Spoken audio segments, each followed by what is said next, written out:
Ahí estamos partiendo la cátedra de Sociedad y Salud del día de hoy. A los expositores y participantes les cuento que siempre las grabamos y después las hacemos disponibles en nuestro canal de YouTube. Las cátedras de Sociedad y Salud son organizadas por el Centro de Investigación en Sociedad y Salud de la Universidad Mayor y colabora también en la organización el doctorado en Políticas Públicas y el laboratorio de investigación que yo dirijo. Y hoy día tenemos a Benjamín Jara Valencia, que es investigador adjunto del Centro de Investigación en Sociedad y Salud, como expositor. Benjamín es doctor en Economía Agrícola, Ambiental y del Desarrollo de la Ohio State University en Estados Unidos y es magíster en Economía Agraria e ingeniero agrónomo de la Pontificia Universidad Católica de Chile. Sus áreas de interés son el bienestar subjetivo, los mercados laborales, los estudios de desastres, la economía regional y del desarrollo. Y la exposición de hoy día va a ser acerca de bienestar subjetivo, una agenda de investigación aplicada a cambios sociales. Así que muchas gracias, Benjamín, por presentar hoy y te doy ya el micrófono a ti. Hola a todas y todos, muchas gracias por venir, por asistir, gracias por su interés en esto. Esta es una cátedra que he preparado debo reconocerlo, con cierto nerviosismo, porque es un tema que estoy recientemente, hace pocos años, investigando y aprendiendo sobre él, y este año en particular he gastado muchas de mis horas de investigación, de lectura, en avanzar este tema del bienestar, y particularmente quiero tratar de exponerles un poco de dónde vino esta idea, la motivación. Voy a gastar bastante del tiempo de la presentación, relativamente hablando, en motivar esto, ¿ya? Y esto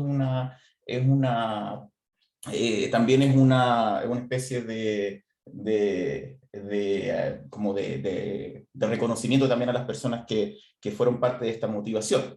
El objetivo de esta presentación es un poco explicar cómo llegué a esta motivación. No es una motivación que vino de mi investigación pasada. De hecho, yo tengo intereses más bien eclécticos y generalistas en cuanto a lo que es investigación. Mi doctorado fue en economía aplicada, y antiguamente había tenido publicaciones tanto en temas de economía de desarrollo, pobreza, desastre, y muchas de estas investigaciones tienen en común que trabajan con métodos empíricos, tienen algún tipo de estimación detrás, y trabajo muy fuertemente en metodologías cuantitativas, pero esta investigación pasada, particularmente en los últimos dos artículos que hemos publicado, han llevado a profundizar mucho este tema, y agradezco mucho también a las personas que están acá, porque mucho de lo que voy a presentar, más que hablar de cosas que ya estén en progreso, ya estén a medio camino, es cosas que están en desarrollo. Entonces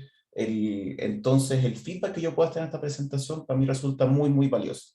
Y le agradezco también especialmente a mis coautores que están en la audiencia, que los veo, les agradezco también porque mucho de su trabajo y su motivación también les he reconocido abiertamente, pero lo hago de nuevo. Me ha llevado a interesarme mucho de este tema. Ahí también veo que está mi hermana. Hola. Muchas gracias por su asistencia. Entonces, en esta presentación, como les dije, voy a hablar de la investigación pasada. Voy a hablar de muy pocas definiciones, ¿no? Esta no es una idea de dar una cátedra de bienestar subjetivo. De hecho, yo no me considero tan experto en las definiciones mismas del bienestar. Las he tenido que aprender, y eso también va a ser parte de esta presentación. Pero yo lo que quiero llegar un poco es la investigación que está ahora desarrollándose, y la investigación que tengo pensado ver en el futuro. En esta voy a hablar de los componentes. Hay una parte de esta investigación que viene de un interés personal en este tema, y de proyectos financiables, que eso es otra avenida, y también como una sugerencia que vino directamente de Esteban, lo voy a tratar como un tema aparte, pero particularmente me gustaría concentrarme en los desafíos y la retroalimentación que puedo obtener, ¿ya? O sea, ahí hay mucho que me gustaría también obtener de la audiencia como idea, y también de que haya posibilidades tanto de colaboración, de guiar las preguntas hacia algo específico, alguna literatura que no haya explorado, alguna metodología que haya faltado, etc. Voy a partir esta presentación explicando un poco la motivación, de dónde viene esto. Aquí puse una foto de 3 coautores que son muy importantes, han sido muy importantes en mi carrera. De hecho, hay muchos de ellos que están presentes acá. Y voy a partir hablando un poco de investigación previa. Yo venía de una investigación netamente cuantitativa, y aquí puse 2 artículos que me hicieron cambiar un poco el foco de lo que estaba haciendo mi investigación. Mi investigación había sido, sobre todo mi tesis doctoral, había sido muy centrada en los estudios de desastres, en ver los efectos de los desastres antes y después, y mucha de esa investigación no llegó a buen término, terminó en capítulo... gracias por recordarme. Voy a volver a la... Gracias por recordarme que no estoy compartiendo pantalla, así que ahora sí, exactamente, ahora sí estoy compartiendo pantalla. Entonces, lo que les explicaba, esta es la estructura de la presentación, gracias por el recordatorio. Voy a hablar de motivación, definiciones, mi investigación actual, presentar la agenda y los componentes. Entonces, lo que estaba explicando en esta motivación es que la investigación previa, que vino de un paper que fue motivado y también fue mentoreado, lo voy a decir abiertamente, por el profesor Mauricio Sarrias de la Universidad de Talca. Mauricio Sarrias está aquí en la audiencia, así que mando un saludo. Es un especialista en modelos de elección discreta y ha guiado mucho de su investigación tanto en temas de elección de transporte, en los modelos mismos, ha programado modelos de elección discreta bastante complejos en R y publicado estos avances metodológicos, pero él también tiene un componente muy fuerte en bienestar subjetivo y digamos que motivó una cohorte importante de estudiantes de maestría y de colegas, en este caso yo, que éramos colegas cuando trabajamos en la Universidad Católica del Norte en Antofagasta, y esta publicación fue un cruce de nuestros intereses de investigación en ese tiempo. Yo estaba muy interesado en en investigar el terremoto de 2010 que ocurrió en Chile, porque me volví muy familiar con la fuente de datos principal, que es la CACEN post-terremoto 2009-2010. Mauricio tuvo la valentía y la idea de decirme como, uy, trabajemos juntos, esto es una cosa que nos puede interesar a los dos, y de aquí nació este paper, que se fue publicado en Journal of Happiness Studies el 2020, o sea, en realidad lo terminamos el 2019, pero el paper fue publicación en 2020, y este es un paper muy interesante porque en este yo empecé el rol de Mauricio fue trabajar toda la parte econométrica, muy avesado en esto de proponer la estrategia empírica, de decir, pero mi rol, además de trabajar con los datos, fue entrar un poco a la literatura de salud mental, entender un poco cómo funcionaban las escalas. En este momento no trabajamos directamente con bienestar, sino más bien con malestar, que en este caso sería la escala de estrés postraumático, y nosotros encontramos que había una valoración económica de los daños mentales de post-terremoto, y la idea de este paper era dar un valor, un número, diciendo esta valoración que nos puede servir no solamente como referencia, de decir como esto fue lo que costó un terremoto en daños mentales, sino que también es un instrumento de políticas públicas bastante poderoso que nos lleva a decir, esto es el total, esto si tuviéramos que ponerle un valor a un daño, este sería el daño, las políticas públicas deben estar calibradas en base a ese número. La metodología que usamos fue de valoración, o sea, de variación compensatoria para calcular el monto de la valoración. Usamos en particular datos tanto del terremoto como en este caso, el estrés postraumático, que estaba calculado precisamente en esa fuente de información, y, y todos los análisis que se hicieron de robustez, de heterogeneidad, arrojan que estos resultados son robustos. Hay un valor de esto. Este fue un paper que me ayudó mucho a avanzar mi carrera de investigación personal. O sea, en ese sentido agradezco mucho el mentoreo que hizo el profesor Sarrias. Y el paper siguiente, también pongo aquí a los coautores, que también son muy importantes porque ellos también venían del mismo programa de magíster. Y esto fue una investigación que partió como una idea de Gabriel Rodríguez Pollo, que parece que también está en la audiencia. Hola, Gabriel. Y esta fue, en fondo, un desarrollo similar al anterior, pero en este caso nosotros estamos valorando directamente el bienestar subjetivo con el subempleo. Los vínculos de desempleo y bienestar subjetivo son bastante frecuentes en la literatura. De hecho, hay, si no mal no recuerdo, un paper también de Estudio Esteban ahí al respecto, también o no, bueno. hay una, sí, pues sí, me confirma que sí. Entonces también hay una idea aquí que el subempleo, no necesariamente estar desempleado, pero subempleado tiene también un efecto en el bienestar y ese bienestar sería cuantificable. En este caso, una disposición a aceptar o sea, sería un cambio en los salarios. ¿Y qué es lo que nosotros nos motiva a esto? Es que encontrar también este nicho. Y encontrar este nicho donde la valoración y la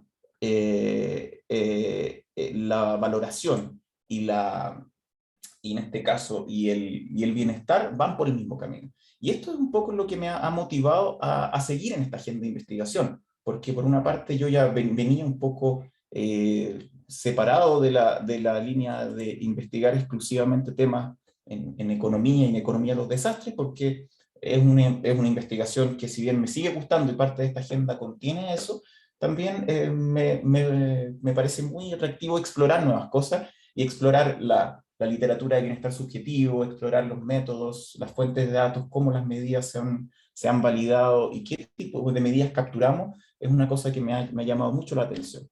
Entonces, ¿por qué esto motiva la agenda? Esta es una pregunta súper interesante, de que en este, como les decía, hay un vínculo, es un vínculo entre valoración y bienestar, y no es solamente el vínculo valoración-bienestar, sino que mucha de esta integración, estos generan, tienen temas, son temas que tienen importancia en políticas públicas, y en ese sentido, para mí resulta importante trabajarlo. Segunda cosa es que hay disponibilidad de fuentes de información. Encontrar, por ejemplo, los datos de estrés postraumático en la base post-terremoto fue en su momento una sorpresa para mí. Yo cuando estaba en una clase de economía laboral en mi doctorado, me decían, esta cosa ya se viene, que es el trabajo de bienestar subjetivo, pero cuando empezamos a trabajar esto me di cuenta de lo poderosa que resulta esta herramienta. Hay cada vez más y mejores datos sobre bienestar, calidad de vida, donde se pregunta a la gente directamente cómo está. También otra cosa que me llama la atención de esta agenda y por qué decido explorarla sin ser un experto disciplinario, ni mi posgrado ni mi pregrado tienen que ver con psicología del bienestar, es que esta es una investigación inherentemente multidisciplinaria, es una investigación donde hemos trabajado economistas, hay gente de sociología, de psicología, de antropología, es una investigación que también llama a la filosofía, hay todo un estudio súper importante de la filosofía del bienestar, en que se hacen preguntas realmente que la filosofía por mucho tiempo había ignorado y por mucho tiempo venía no conversando con las otras disciplinas que estudiaban esto. De hecho, fue más bien la psicología quien rescata esto y lo pone en la palestra como tema del bienestar. La sociología, que llega un poco después a esto, que la sociología tradicionalmente se había enfocado en cosas que nos afectan más que en cosas que nos hacen felices. Entonces, mucho de este desarrollo ha venido después. La economía también, como particularmente la economía llega a esto con una percepción del bienestar que si bien en términos de la economía más neoliberal era visto casi como un reduccionismo monetario, la economía moderna lo ha tratado como un tema aparte, incluso se han propuesto cuentas nacionales de bienestar, eso tiene una serie de temas, pero en resumen, esta interdisciplinaridad genera nuevas preguntas de investigación. Y estos avances de las ciencias sociales, si bien han sido bastantes, aún dejan espacio para las preguntas. Aquí los gráficos que les quiero poner son súper breves, pero son como parte de los gráficos que encontramos en nuestra investigación, en un caso sobre los efectos marginales del terremoto y sobre, o sea, sobre las medidas de terremoto sobre bienestar, y eso, el fondo, es lo que motiva a calcular esta valoración económica, vemos que es bastante robusto, y en el otro lado, cuando estudiamos el subempleo, nos fijamos que tanto la heterogeneidad en informalidad como la heterogeneidad inherente de las trabajadoras y trabajadoras son las que llevan a que a algunas personas la disposición a aceptar un cambio de salario sean significativas versus que en trabajadores que no tienen esta restricción o que están en el mercado formal, en realidad el subempleo no les afecta directamente. Es una conclusión, en este caso son ambas conclusiones que parecen obvias, pero cuando le ponemos números y estos números resultan robustos, generan bastantes preguntas, o sea, generan respuestas y al mismo tiempo preguntas de investigación. Entonces, para hablar un poco de bienestar subjetivo hay que hablar de algunas definiciones importantes. Voy a tratar de no gastar mucho tiempo en esto, porque en realidad lo que me importa es hablar un poco más de la agenda. ¿ya? Pero si nos preguntamos qué es el bienestar subjetivo, es una forma de decir, es una de las tantas definiciones de felicidad que podemos decir, pero en realidad se trata de medidas de bienestar autorreportadas, en el que me preguntan directamente cómo mi satisfacción con la vida, cómo está, cómo se siente con en cuanto a su nivel de felicidad. Generalmente se puede preguntar en escala, se puede preguntar de distintas formas, y a pesar de que esto sobre preguntar sobre el bienestar y decir con todos los egos que esto implica, de decir, en realidad esta es una medida, digamos, difícil de interpretar para las personas que no están familiarizadas con ella. Esto sí resulta medible a través de instrumentos que han sido validados en distintos contextos, ¿ya? En general, una de las críticas que hay al bienestar subjetivo, de la literatura de bienestar subjetivo, es que estas medidas generan cierta controversia, pero estas medidas también han sido validadas de manera bastante robusta, y a pesar de que hay distintos componentes del bienestar subjetivo, por ejemplo, una definición muy importante que da Ed Diner, que falleció este año, uno de los principales pioneros de revivir esto, bienestar subjetivo en los 80, es que el afecto se puede definir como afecto positivo frecuente, afecto negativo infrecuente y evaluaciones cognitivas como satisfacción con la vida, ¿ya? Como les decía, es una de las tantas formas de definir felicidad y satisfacción con la vida, y también tiene componentes estables e idiosincráticos. La literatura en psicología de bienestar subjetivo evalúa todas las posibles ramas. Hay cuestionarios de bienestar subjetivo que van cambiando con el día, o sea, que son literalmente encuestas diarias de cómo se va sintiendo la gente, que van estudiando cómo hay componentes estables y cómo hay componentes que van variando, y también genera cierta, cierta, ¿cómo decirlo así? Variación dentro de una misma persona. O sea, no todos nos sentimos bien todos los días, y cuando a una persona le preguntan cómo se siente, es distinto hacer el esfuerzo de decir como, ay, me siento para arriba, para abajo, para el lado, a decir en reflexión, en realidad en una reflexión con mi vida más cognitiva, más hacia atrás, yo digo, no, en general estoy satisfecho con mi vida, ¿ya? Y acá también hay un tema interesante, porque también hay una relación bidireccional con la salud, ¿ya? Se han encontrado no solamente no solamente la idea de que el bienestar subjetivo afecta la salud, sino que la salud, la salud también afecta al bienestar subjetivo, ¿ya? Particularmente hay estudios sobre la salud cardíaca y el bienestar subjetivo, hay estudios hay estudios que nos indican el efecto del bienestar subjetivo en otros componentes, pero también hay preguntas abiertas, ¿ya? Hay muchas preguntas abiertas importantes, en particular preguntas que tienen que ver con las políticas públicas, preguntas que tienen que ver con la influencia de los distintos componentes del bienestar subjetivo de las personas en la sociedad, y eso es una pregunta súper interesante, porque hay condiciones, por ejemplo, modernidad, estado de bienestar, desigualdad. De hecho, acá tengo una pregunta que voy a responder más adelante, porque ahora tengo el hilo cognitivo centrado en esto, pero hay una pregunta preliminar de Sergio Peña sobre la idea de equidad. Resulta que la equidad, la desigualdad y todo eso tiene una influencia muy grande también en el componente social del bienestar subjetivo, y también en el componente más filosófico, diciendo, bueno, no solamente cuáles son las causas de por qué me siento bien, sino que cuáles son las consecuencias de sentirse bien, y ahí hay toda una literatura que está explorando en las distintas literaturas. O sea, como ven acá en este gráfico, el número de publicaciones académicas por año ha ido explotando literalmente exponencialmente a partir de la última década. Y eso ha tenido, por cierto, una visibilización muy importante de lo que bienestar subjetivo implica para las personas, pero también tiene un componente interesante en el sentido que hay aún muchas preguntas abiertas. Temas de, por ejemplo, como las políticas públicas. Este paper, por ejemplo, donde participó Esteban hace poco, que habla sobre las capacidades de bienestar subjetivo. Eso es un tema también súper relevante. Mucho se habla sobre la dotación pero de las capacidades de bienestar, eso es otro tema que está siendo explorado. Esta publicación la compartió Esteban hace poco, bastante reciente. Entonces, la idea del bienestar subjetivo se ve como algo multidimensional, es algo que se puede ver en distintas facetas, ¿ya? Este modelo conceptual me gustaría como ponerlo así, reducirlo quizás aún más, y en este caso, este componente de emoción y ¿cómo se dice? Se me olvidó la definición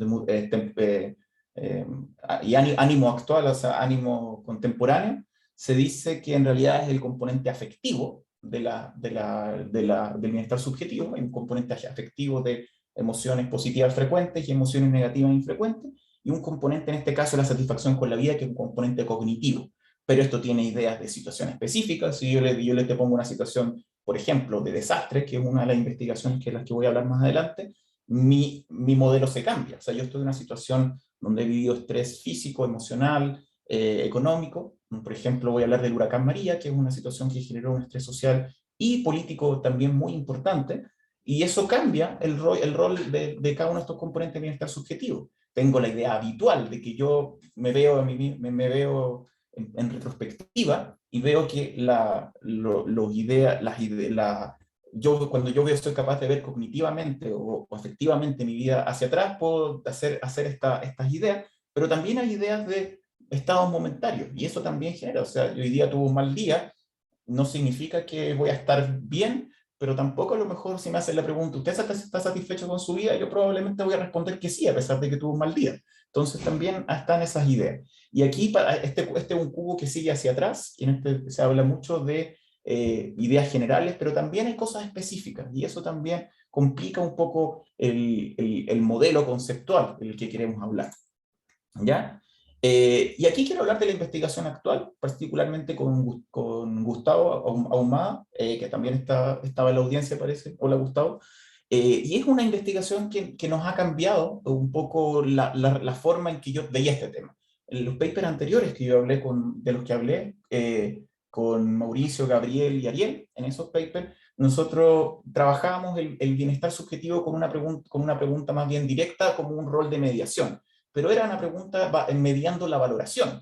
Ustedes pensarán que como economista yo debería enfocarme en eso, pero la verdad es que ahora con Gustavo nos vino otra pregunta, porque queríamos hacer un paper similar, debo reconocerlo, pero nos encontramos con que los datos no nos daban, pero hicimos algo distinto. En vez de leer muchos papers para motivar la investigación como hacían anteriormente, esta foto, que es una foto que yo encuentro bastante repulsiva personalmente, por el acto que está ocurriendo de un presidente tirando un rollo de papel higiénico hacia personas que lo necesitaban, pero que necesitaban otra cosa, no necesitaban papel higiénico, necesitaban inversión pública, necesitaban políticas públicas, necesitaban políticas de emergencia, ayuda en forma súper concreta, que en este caso, ayuda número uno habrían sido, por ejemplo, los cubretechos de nylon, que en cualquier persona que ha trabajado en respuesta a desastres sabe que en una situación de inundación y huracán, lo primero que necesitamos dar a las personas son cobertores de techo, y esta persona en vez de eso tira papel higiénico a la audiencia. Y esto nos llevó a motivar esta investigación en vez de leyendo papers, viendo documentales. Y esto de la relación de capital social y bienestar subjetivo nos hace pensar que en realidad, teniendo información de capital social que da la encuesta, la World Value Survey, nos permite decir que el capital social afecta al bienestar subjetivo de distintas formas, y distintos componentes del capital social se pueden explicar para el bienestar subjetivo. Pero en el contexto de desastre, en este caso, Puerto Rico y el huracán María, la confianza al gobierno fue asociada negativamente con el bienestar subjetivo, y eso nos llamó a decir por qué ocurre esto, y encontramos que la dirección de estas relaciones, que confiar en un mal gobierno, disminuye el bienestar. Entonces, a diferencia de la investigación anterior, una investigación empíricamente mucho más simple, menos sofisticada, pero que nos da algo muy sencillo. O sea, las personas que confiaron en un mal gobierno, pensando que el gobierno de Trump los iba a venir a socorrer, fueron personas que terminaron más sintiéndose peor consigo mismas. Entonces, ahora voy a presentar la agenda de investigación muy brevemente, porque siento que ya me he expandido bastante en este rato. Va a ser buscar, identificar brechas y avanzar el conocimiento en áreas donde el bienestar subjetivo puede mediar o explicar comportamientos y cambios sociales. No necesariamente en este caso quiero estudiar la medición y validación, eso es un tema que está fuera de de mi alcance de expertise.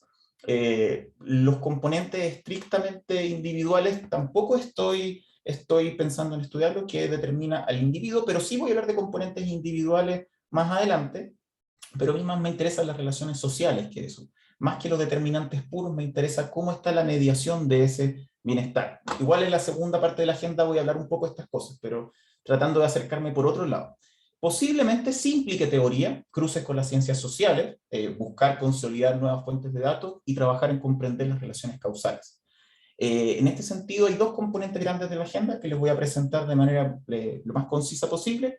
Interés personal, cómo hablar de bienestar subjetivo como mediador de shocks. En este caso, quiero hablar de un poco de desastres, conflictos y cambios sociales en relación al bienestar subjetivo, porque es una literatura que estoy familiarizado. Sé que hay agujeros en esa literatura que no se han tratado bien, particularmente el tema del bienestar subjetivo. Es un tema difícil de medir, pocas bases de datos lo han logrado medir de manera sistemática, pero hay oportunidad de aprender muchas cosas de esos shocks en particular.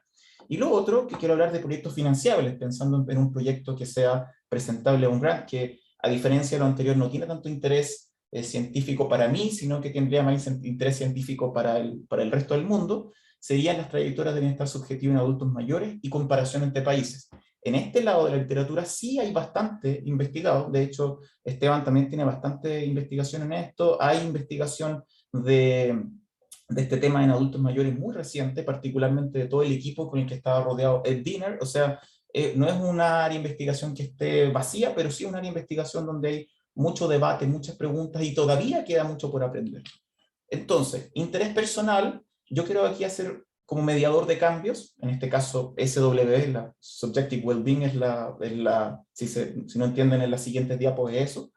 En este caso, hablar vínculos de la literatura de desastre. Hay vínculos sobre, por ejemplo, hay investigaciones bastante robustas sobre el desastre de Fukushima. Aquí Red Hans, Murakami han trabajado en esto de manera con buenos datos, buena información y estudiando los cambios de bienestar subjetivo. Son datos que son difíciles de obtener, pero en ciertas circunstancias pueden aparecer datos que existan que den a esto, que den una luz de esto. Y conflictos. En este caso, por ejemplo, Willis Herrera y su compañía trabajaron en Colombia con los desplazamientos.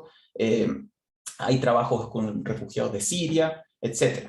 También hay trabajos que tienen que ver con migración y bienestar subjetivo mediado por los desastres. Ahí hay un trabajo súper importante hay solo un trabajo en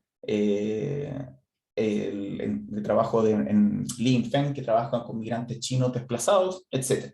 Más allá de la evaluación del shock, que es una cosa que se puede hacer con esta información, hay muchas preguntas sobre dinámicas que son mediadas por el bienestar y nos pueden ayudar a responder estas preguntas.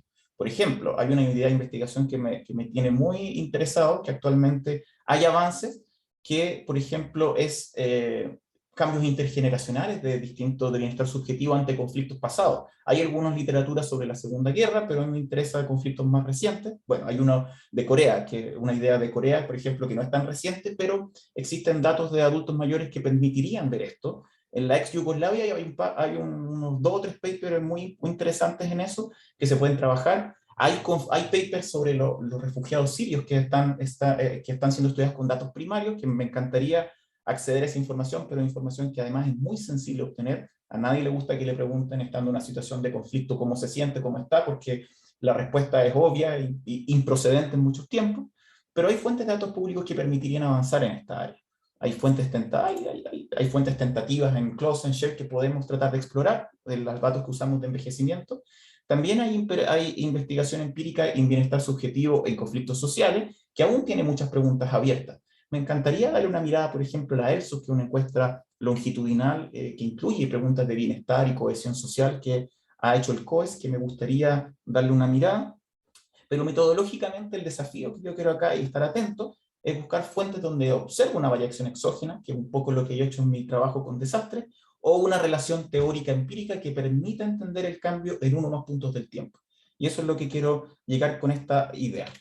La segunda y parte que es interés financiable, cuando quiero hablar de bienestar subjetivo en adultos mayores, en realidad me refiero a 50 o más, es un poco hacer sinergias con lo que estamos haciendo ahora en Calvo Lab con José Medina, con Esteban Calvo, en trabajar en esta base de datos que es un trabajo de mucho tiempo, Y me gustaría también tratar de aportar desde mi parte de vista, porque hay debates del bienestar subjetivo en adultos mayores y en edad de jubilación que han tenido resultados robustos. ¿Ya? Hay investigaciones de acá Esteban Calvo, investigaciones de Edward Diener y compañía, investigaciones en China, pero han generado conclusiones, han generado discusión por su generalidad y aplicabilidad. Y eso también es una cosa que me gustaría ver, porque yo sé que es financiable en el sentido, o sea, no sé que es financiable, perdón, creo que es financiable, eso sí, más preciso, porque, por ejemplo, la curva de U, la relación de edad-felicidad, que fue publicada primero por Blanche Flower y Oswald, se ha confirmado de distintas formas y con métodos, pero se ha contextualizado culturalmente. Dice, no, esto no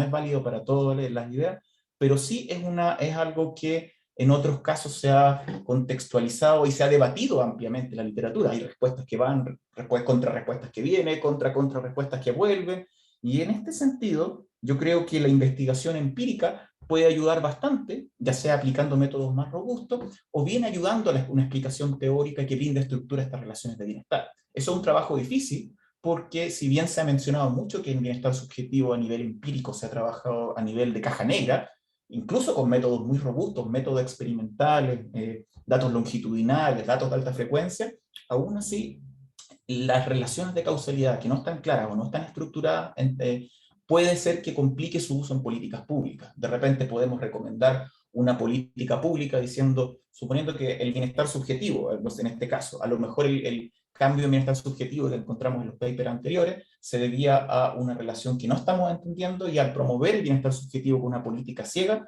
puede ser que como ocurre muchas veces en ciencias sociales, tengamos un efecto rebote que era el efecto no esperado. ¿Ya?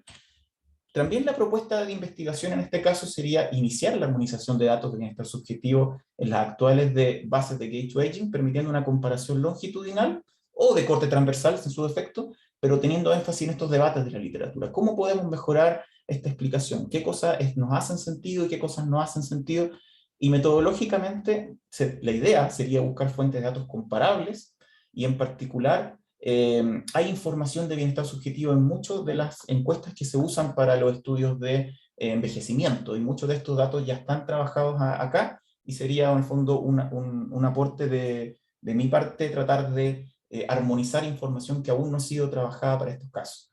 También hay información en Latinoamérica que no ha sido suficientemente explotada, y aquí quiero citar a mi colega Gustavo Ma, con el que estamos trabajando en paper ahora, que me ha estado haciendo frecuentemente muchas insinuación a trabajar con el Latinobarómetro, que es una encuesta que ha sido muy poco utilizada en Latinoamérica y que puede tener impactos también en bienestar subjetivo, ya que tiene observaciones de varios países. Y otras observaciones, o intereses y oportunidades de colaboración también con la gente que trabaja en el Centro de Investigación en Sociedad de Salud. El viernes recién pasado, sin tener mucha idea de nuestras agendas de investigación en detalle, hay una idea con Diego Palacios, que también debe estar aquí. Hola, Diego. Sobre y redes de amistad en estudiantes, en salas de clases, con trabajo de redes completas. Si bien hay un trabajo de redes que ya se ha hecho con esa información, también hay datos de bienestar subjetivo que se han tomado en estudiantes secundarios, primarios, que nos pueden servir para avanzar en esta vía. No hay tanta investigación en este lado, pero sí existe una investigación de la que afirmarse, o sea, hay oportunidades de colaboración. Y aquí, como idea de pensamientos finales y desafíos pendientes, esta una investigación amplia y generalizada. Yo no me considero un especialista, pero sí me gusta entender en qué partes de la literatura puedo hacer un aporte al conocimiento, y esta motivación por investigaciones actuales y pasadas de buscar shocks, cambios y relaciones, creo que pueden ayudar a sacar publicaciones, ya sea en este caso algunas publicaciones de interés más bien personal, pero aún así también puede que algunas sean de interés financiable. Y en los proyectos financiables me interesan particularmente las relaciones en adultos mayores y su relación con la edad. Los desafíos metodológicos, he hablado de ellos brevemente, pero encontrar datos apropiados es por lejos lo más difícil en esta investigación. Si uno no los encuentra, generalmente los tiene que salir a buscar uno mismo, y eso también necesita financiamiento. Por eso me gustaría proponer algo que pudiera también eventualmente financiarse con estos lados, y estrategias empíricas robustas para acercarse a la causalidad. Hay mucho en este caso trabajo de intermediación que podemos hacer y que podemos trabajar. También dar atención a la teoría y las relaciones estructurales, cómo podemos de repente mejorar la explicación del bienestar subjetivo en distintas áreas, Y esta es una agenda de largo aliento, se buscan oportunidades de colaboración, lo publicito, o sea, tanto pasadas como presentes. En este caso, a mí me gustaría, las personas que están viendo y que tienen un interés ahora en desarrollar esta agenda, a mí me gusta mucho colaborar, y las acotaciones, sugerencias, guías, literatura y contactos son más que bienvenidos en esta etapa. En esta etapa a mí me gustaría mucho obtener su feedback, en cuanto a ideas, precisiones, cosas que de repente no he dicho precisamente, no he dicho con precisión, literatura, papers en los que se puedan avanzar. Y eso sería mi presentación.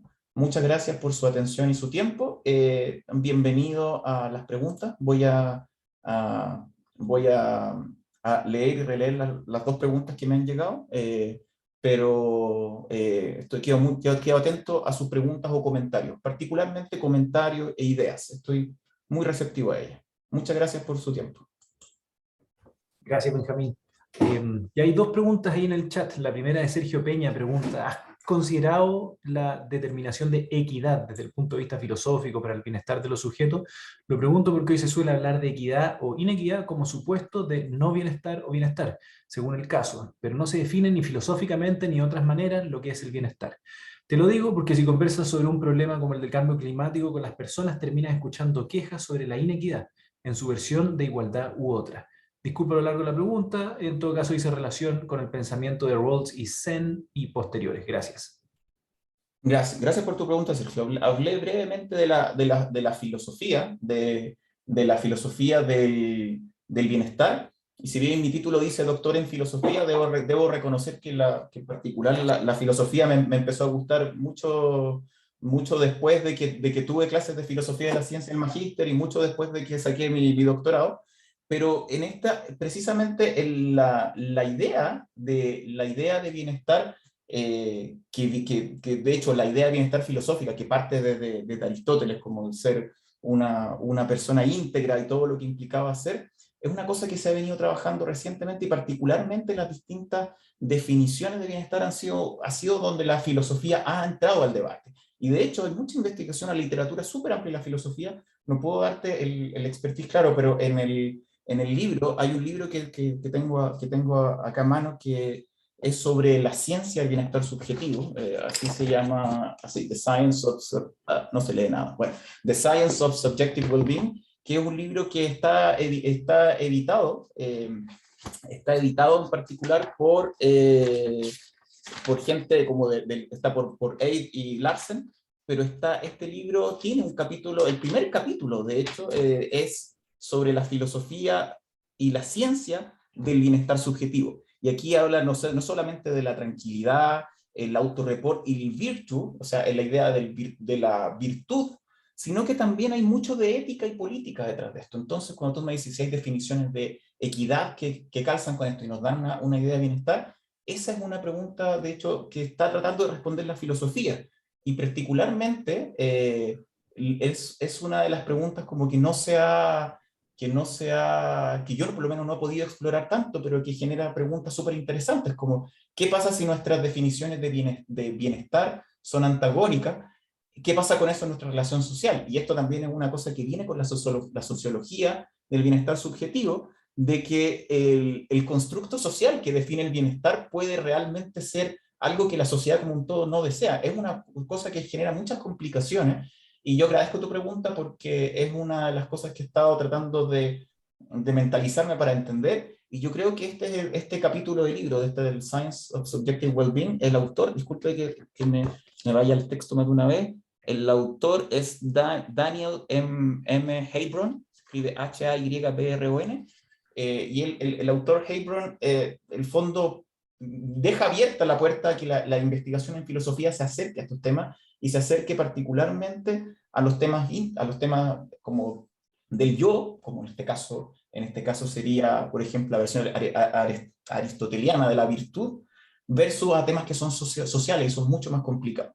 Eso. Muchas gracias, Sergio, por tu pregunta. Una segunda pregunta de Alejandra Rojas, que dice: cuando propone investigar en trayectorias de bienestar subjetivo en personas mayores, ¿a qué específicamente te refieres? Y aprovecha de felicitarte por la presentación y saludarte. Muchas gracias muchas gracias por la o sea, por las buenas palabras, por la presentación. Me gusta que me agradezco, me siento honrado que le haya gustado.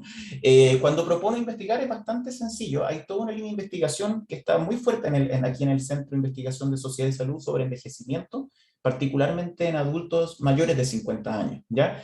Hay mucha información que se ha trabajado en este centro, particularmente hay Esteban y José Medina, que está aquí en la audiencia, y muchos de los coautores también que trabajan acá, han enfocado la investigación en las trayectorias de adultos mayores, no solamente en temas de salud, sino en la interacción de temas que son de salud, temas de bienestar, cómo se relacionan esos temas y cuál es la asociación empírica entre temas que incluso van más allá, que hay mucha de esta información que tiene... que tiene información no solo de salud, sino que medidas antropométricas, biomarcadores, información muy detallada sobre esto. ¿Y a qué me refiero con esto?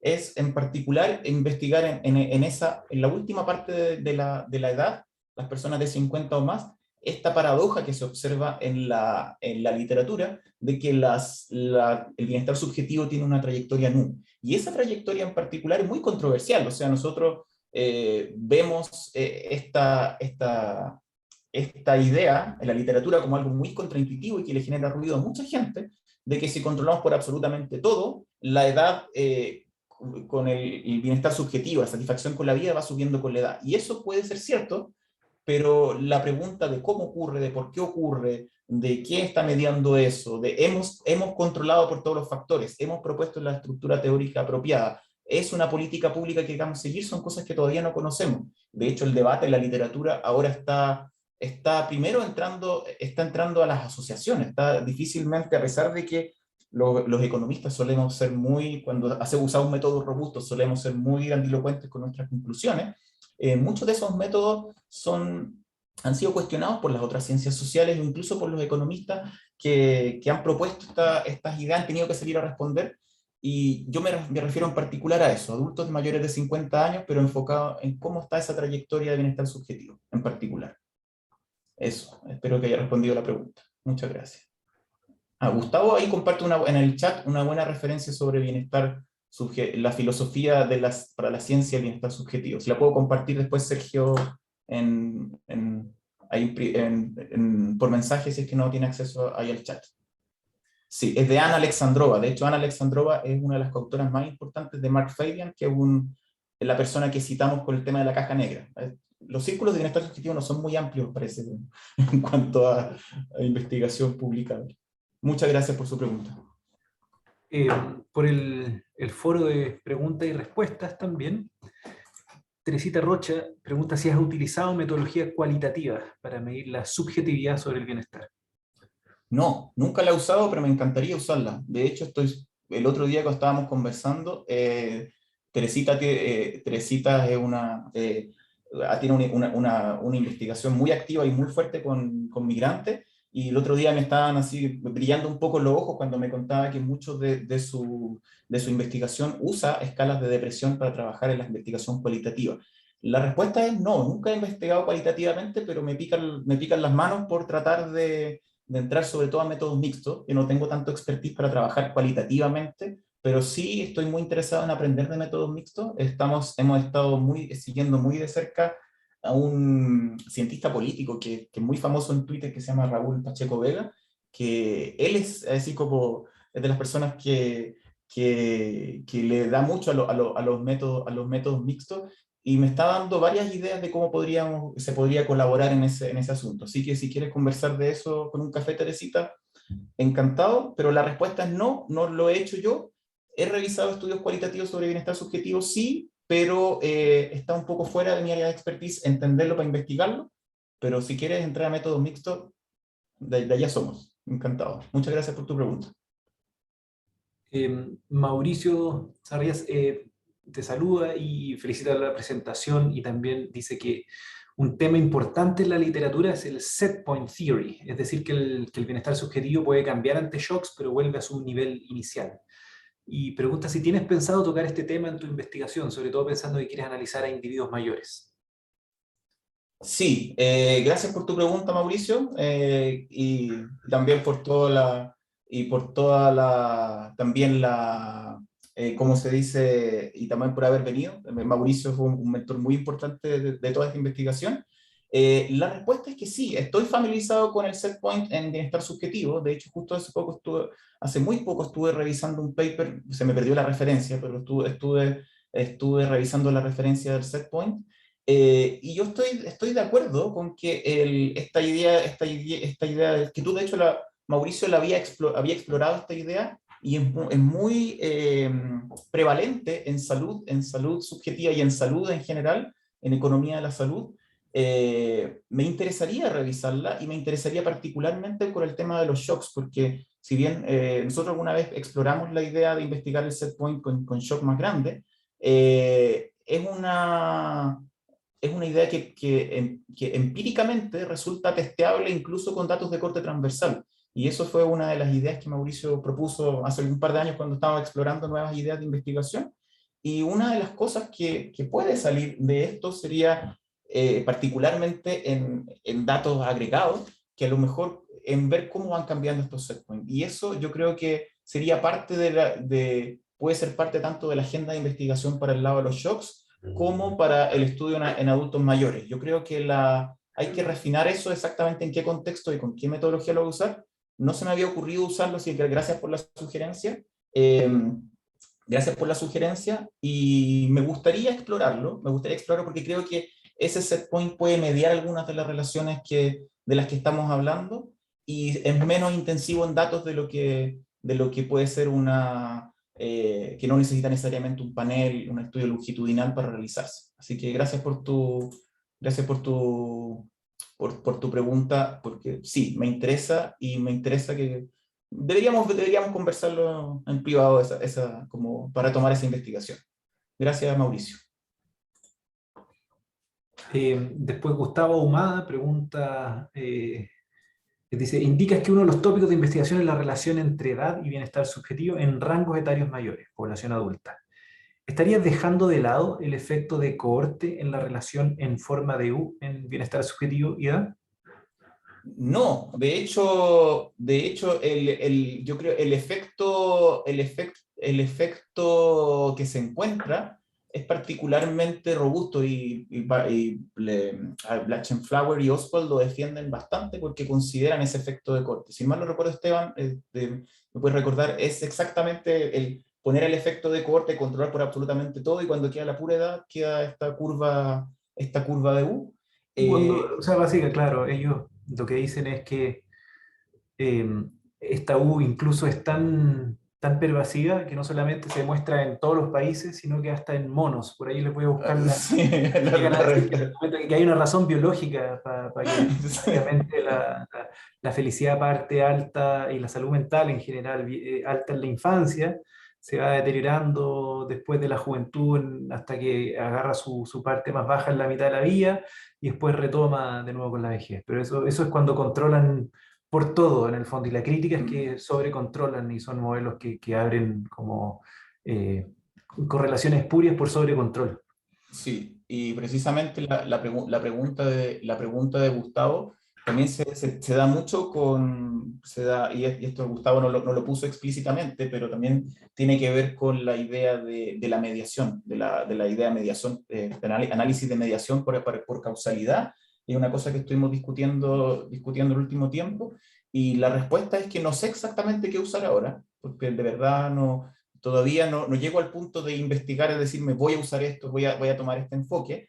Me gustaría primero reconstruir lo que hicieron ellos para saber si es que se replican en los datos que tenemos acceso a nosotros, o los datos nuevos. Me gustaría partir por ahí, porque yo siento que la replicación es valiosa, aunque no tenemos muchos incentivos para hacerla, pero estoy de acuerdo con que partir por ahí sería una buena forma de tratar de entrar al debate o salirse del debate, diciendo, en realidad aquí no tengo nada que aportar, no me dan los datos, la metodología no me resulta o algo así, porque también creo que el efecto de cohorte, creo que el efecto de cohorte no sé cómo decirlo de manera de manera más precisa, pero intuitivamente, que intuitivamente me parece contraintuitivo, o sea, me parece contraintuitivo, y realmente no sé qué esperar de esta relación. Entonces,